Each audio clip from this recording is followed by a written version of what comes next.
До крајот на оваа година 350 вработени од акционерското друштво за изградба и стопанисување со стамбен и деловен простор ќе се вселат во ново изградената зграда во центарот на Скопје. Инвестиција вредна 8 милиони евра. Во зградата има вкупно 7220 метри квадратни, од кои дел ќе се користи и за деловен простор.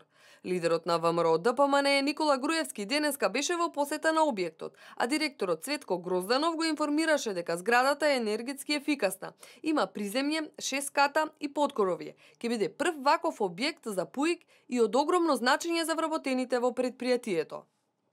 Тоа е доволно за сместување? Да, доволно е, да, имавме можност да одиме уште, но доволно е затоа што рачунавме дека по сите оние европски стандарди колку припаѓа метри квадратни на едно вработено лице, имаме значи добра површина во која што ќе можат вработените да ги исполнуваат по сите европски стандарди, да може да работат тука и нормално да имаме квалитетна работа.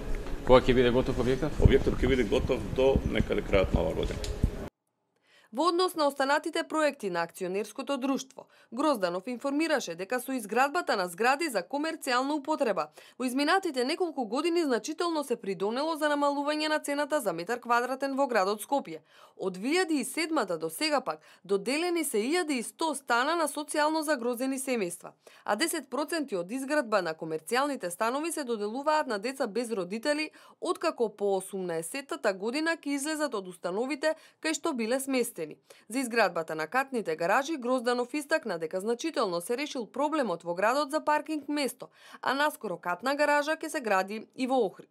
На новинарско прашање во однос на изградбата на малите хидроцентрали, Груевски истакна дека досега се изградени 63, кои вработуваат околу 100 лица и имаат значително учество во електроенергетскиот систем на Република Македонија.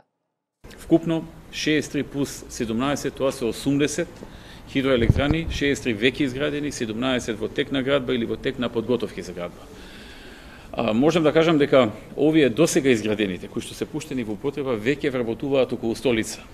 Но најважно е дека овие хидроелектрани, овие мали хидроелектрани веќе значително парticipираат во електроенергетскиот систем на Република Македонија и тоа е еден од успешните проекти на владата досега.